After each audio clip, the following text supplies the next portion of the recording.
సుప్రీంకోర్టుని చెప్పినట్టు 3 నెలల వ్యవధి లోపల తెలంగాణ రాష్ట్ర శాసనసభ స్పీకర్ గారు సరి అయినటువంటి నిర్ణయం తీసుకుంటారని ప్రజల పక్షాన నిలబడతారని చెప్పి భారతీయ జనతా పార్టీగా మేము ఆశిస్తూ ఉన్నాం. సో నిర్ణయం తీసుకోక పరిస్థితి లోపల ఏం చేయాలనేటువంటి అంశానికి వచ్చినప్పుడు 4 విభిన్నమైనటువంటి పాత్రల్ని పోషిస్తున్నటువంటి 4 యూనిట్స్ మధ్యలో జరిగేటువంటి ఒక సంఘర్షణగా దీన్ని చూడాల్సి వస్తుందేమనేటువంటి విషయాన్ని కూడా ఒకసారి అటు స్పీకర్ గారు ఇటు కోర్టులు రెండు కూడా ఆలోచించాల్సినటువంటి అవసరం ఉంది. ఇక రెండవ జడ్జిమెంట్ 2008వ సంవత్సరం యూపీఏ 1 ప్రభుత్వం మన్మోహన్ సింగ్ గారి నేతృత్వం లోపల దేశానికి స్వతంత్రం సిద్ధించిన దాదాపు 55 ఏళ్ల తరువాత ఈ దేశంలో ఒక కొత్త రకమైనటువంటి పరిస్థితుల్ని కొత్త చరిత్రను సృష్టించాలనేటువంటి ఒక కుట్ర ఒక ప్రయత్నాన్ని ఆ రోజు అధికారంలో ఉన్నటువంటి యూపీఏ 1 ప్రభుత్వం సోనియా గాంధీ మన్మోహన్ సింగ్ల ప్రభుత్వం ఒక దుర్మార్గమైనటువంటి చర్యకు పాల్పడింది. ఆధారాలు లేకున్నా అధికారంలో ఉన్నాం కాబట్టి ఎవరి మీద పడితే వాళ్ళ మీద ఏ కేసు అయినా పెట్టొచ్చని, ఏ రకమైనటువంటి ఇన్వెస్టిగేషన్ అయినా కొనసాగించవచ్చు అనేటువంటి అప్పటి అధికారులు చేసినటువంటి ప్రయత్నాన్ని ఈరోజు మాలేగాం కోర్టు చాలా స్పష్టంగా కొట్టివేస్తూ ప్రాపర్ ఎవిడెన్సెస్ లేవని, ఇన్వెస్టిగేషన్ సరి అయినటువంటి రీతిలో జరగలేదని, సాక్ష్యాలు ఆధారాల సేకరణ లోపల అప్పటి అధికారులు అలక్ష్యం నిర్లక్ష్యం వహించిండ్రని, కోర్టుకు పంపించినటువంటి శాంపిల్స్ని కూడా సరి అయిన రీతిలో సేకరించలేదని చెప్పి ఎన్ఐఏ కోర్టు అభిప్రాయపడింది. ఈ దేశంలో మొట్టమొదటిసారిగా హిందువులని టెర్రరిస్టులుగా చూపించాలని కాంగ్రెస్ పార్టీ 2009 ఎన్నికల్లో లబ్ధి పొందడం 2009లో జరగబోతున్నటువంటి పార్లమెంట్ ఎన్నికల్లో లబ్ధి పొందడానికి మొట్టమొదటిసారిగా అప్పుడున్నటువంటి కాంగ్రెస్ పెద్ద పెద్ద నాయకులను పిలువబడేటువంటి దిగ్విజయ్ సింగ్ గారు, చిదంబరం గారు, మన్మోహన్ సింగ్ గారు, సోనియా గాంధీ, రాహుల్ గాంధీ గారు వీళ్ళంతా ఒక క్రమ పద్ధతిలో హిందువులని టెర్రరిస్టులుగా కాషాయ టెర్రరిజం అనేటువంటి ఒక పదాన్ని తీసుకొచ్చి ఆ రోజు దేశవ్యాప్తంగా హిందువులని ఆర్గనైజ్ చేస్తున్నటువంటి సంఘాలన్నింటిని కూడా బదనాం చేయాలనేటువంటి ఒక కుట్ర చేపట్టడం జరిగింది. సాధువులని, సంతులని, అమాయకులైనటువంటి కొంతమంది కల్నల్స్ని కూడా దాంట్లో ఆర్డీఎక్స్ అప్లై చేసిరనేటువంటి పేరుతోటి నిర్దోషుల్ని దోషులుగా చిత్రీకరించి మొదటి నుంచి కాంగ్రెస్ తన సమర్థన ముస్లింల వైపుకే ఉంటుందని, అది మాలేగాం కేసు అయినా, అది పహల్గాం కేసు అయినా, అప్పటి హోంమంత్రిగా పనిచేసినటువంటి చిదంబరం గారైనా, ఇప్పటి రాజ్యసభ సభ్యుడైన చిదంబరం గారి ఆర్గ్యుమెంట్ అయినా ఒకటే ఉంటుంది. పహల్గాంలోనేమో వాళ్ళు పాకిస్తాన్కి వెళ్ళి వచ్చిరని చెప్పడానికి మీ దగ్గర ఏమైనా ఆధారాలు ఉన్నాయని అడుగుతారు చిదంబరం గారు.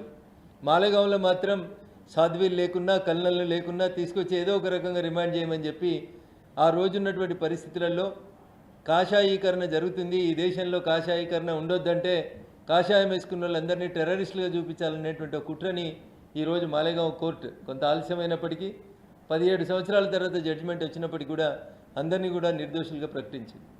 భారతీయ జనతా పార్టీ పార్లమెంటు సభ్యుడిగా ఈ 2 జడ్జిమెంట్లు సుప్రీంకోర్టు స్పీకర్కి ఇచ్చినటువంటి డైరెక్షన్స్ని, మాలేగాం కేసులో ఇచ్చినటువంటి అక్విటల్ జడ్జిమెంట్ని రెండింటిని కూడా స్వాగతిస్తూ తప్పుడు సాక్ష్యాలతోటి, తప్పుడు ఆధారాలతోటి హిందువులని టెర్రరిస్టులుగా చూపిస్తూ పాకిస్తానీలని లేదా ఆ వర్గానికి సంబంధించినటువంటి ప్రజల ఓట్ల కోసం చేసేటువంటి దుర్మార్గమైనటువంటి ప్రయత్నాలని కోర్టు తిప్పికొట్టినందున ఆ కేసులో ముద్దాయిలుగా ఉండి దాదాపు 17 సంవత్సరాలుగా మానసిక క్షోభను అనుభవిస్తున్నటువంటి వారందరినీ కూడా నిర్దోషులుగా ప్రకటించింది కోర్టు. కాబట్టి ఇప్పటికైనా అట్లాంటి ఆలోచన చేస్తున్నటువంటి పెద్దలు ఆ ఆలోచన విరమించుకోవాలని చెప్తా ఉన్నారు.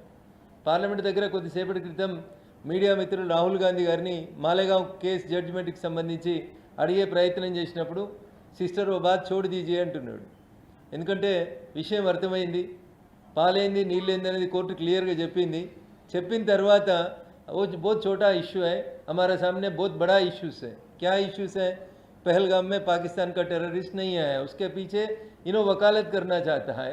इसका इंटरेस्ट क्या है बोले तो हिंदूस बोले तो टेररिस्ट है, मुस्लिम्स बोले तो साधु है बोल के बोलने का कोशिश राहुल गांधी जी ने कर रहा है. इट इज़ वेरी गलत.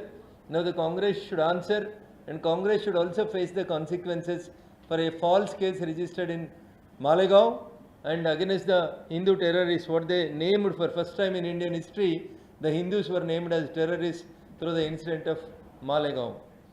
ఆ సంఘటన తర్వాత రకరకాల పెద్ద మనుషులు మాట్లాడినటువంటి మాటలన్నీ కూడా దేశ ప్రజల ముందు ఉన్నాయి. ఇంకా అట్లాంటి దుర్మార్గమైనటువంటి మాటల్ని మాట్లాడి హిందువులని బదనాం చేయాలనేటువంటి కాంగ్రెస్ పార్టీ కుట్రని ఈసారి కోర్టు తిప్పికొట్టింది.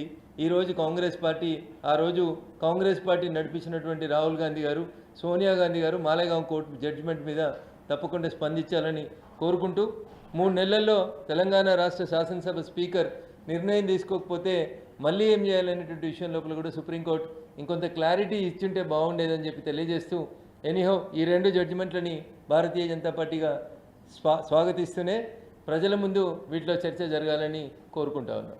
ఉప ఎన్నికలు వచ్చే అవకాశం ఉంటుందా? అంటే స్పీకర్ ఎటువంటి నిర్ణయం తీసుకుంటారు, స్పీకర్ ఖచ్చితంగా 3 నెలల్లో తీసుకోవాల్సిందేనా? ఇటువంటి అంశాలకు సంబంధించి మీరంటే చాలా ఇష్యూస్ వస్తున్నాయి. సో మీరు యాజ్ ఏ అడ్వకేట్ కూడా మీకు తెలుసు అంటే ఏం జరగబోతుంది, వాట్ ఈస్ ద ప్రొసీజర్? ఇప్పుడు జ్యుడిషియరీ లెజిస్లేషన్లో ఎంతవరకు ఇన్వాల్వ్ కావాలి కాకూడదు అనేటువంటి అంశం లోపల భారత రాజ్యాంగ నిర్మాత, అప్పట్లోనే వకాలత్ చదివినటువంటి పెద్దలు గౌరవనీయులు డాక్టర్ బిఆర్ అంబేద్కర్ గారు చాలా స్పష్టంగా మీకు మాకు మధ్యలో ఉన్నటువంటి గీతని, అంటే మీడియాకి మాకు 4 స్తంభాలు, ప్రజాస్వామ్యానికి మూల స్తంభాలు అయినటువంటి 4 ఇంటి లోపల కోర్టులు ఏం చేయాలి, శాసన వ్యవస్థ ఏం చేయాలి, కార్యనిర్వాహక వ్యవస్థ ఏం చేయాలి, జర్నలిస్టు మిత్రులు ఏం చేయాలి అనేటువంటి 4 పిల్లర్ల మధ్యన ఒకరి విధులలో ఇంకొకరు జోక్యం చేసుకోవద్దని చాలా స్పష్టంగా చెప్పింది. సో జడ్జిమెంట్స్ వస్తే అస్సాం విషయంలో ఒక జడ్జిమెంట్ వస్తుంది, కర్ణాటక విషయంలో ఒక జడ్జిమెంట్ వస్తుంది, మహారాష్ట్ర విషయంలో ఒక జడ్జిమెంట్ వస్తుంది. ఇట్లా రకరకాలైనటువంటి జడ్జిమెంట్స్ని సుప్రీంకోర్టులో ఉన్నటువంటి గౌరవ పెద్దలు, గౌరవ న్యాయమూర్తులే ఒక్కో కేసులో ఒక్కొక్క రకంగా ఇచ్చినారు. కాబట్టి I myself have a doubt, 3 నెలల తర్వాత స్పీకర్ గారు నిర్ణయం తీసుకోక ఎమ్మెల్యేలు మళ్ళీ సమయం కావాలని మళ్ళీ కోర్టుకు పోతే then again the episode comes to the first. కాబట్టి ఉప ఎన్నికలు అనేది it is too early to comment నా ఉద్దేశం లోపల. It takes time. ముందు ఆ జడ్జిమెంట్ కాపీ మాకు రాలేదు అంటారు, మాకు వచ్చిన తర్వాత టైం ఇవ్వండి అంటారు. గతంలో ఒకసారి again I'm going back to 2004, 2004లో ఇట్లే అప్పుడు కూడా దాదాపు 10 మంది ఎమ్మెల్యేలు పార్టీ మారితే నిర్ణయం తీసుకోమని కోర్టులు స్పీకర్కి చెప్తే రేపు శాసనసభ కాలపరిమితి అయిపోతుందంటే ఈరోజు స్పీకర్ గారు జడ్జిమెంట్ రాశారు, మీకు గుర్తుంటుంది.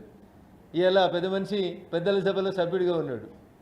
ఆ రోజు ఏ ఎమ్మెల్యేలు అయితే పార్టీ ఫిరాయించారో ఆ పార్టీతోటే ఇవాళ ఆయన పెద్దల సభలో మెంబర్గా ఉన్నాడు. ఇది భారత ప్రజలు ఆలోచించాలి, దేశ ప్రజలు ఆలోచించాల్సినటువంటి విషయం. కాబట్టి I have certain doubts as an advocate. there are certain legal ambiguities in the judgment. Still we will hope, we will welcome the judgment of the Supreme Court, hope for the best. Thank you.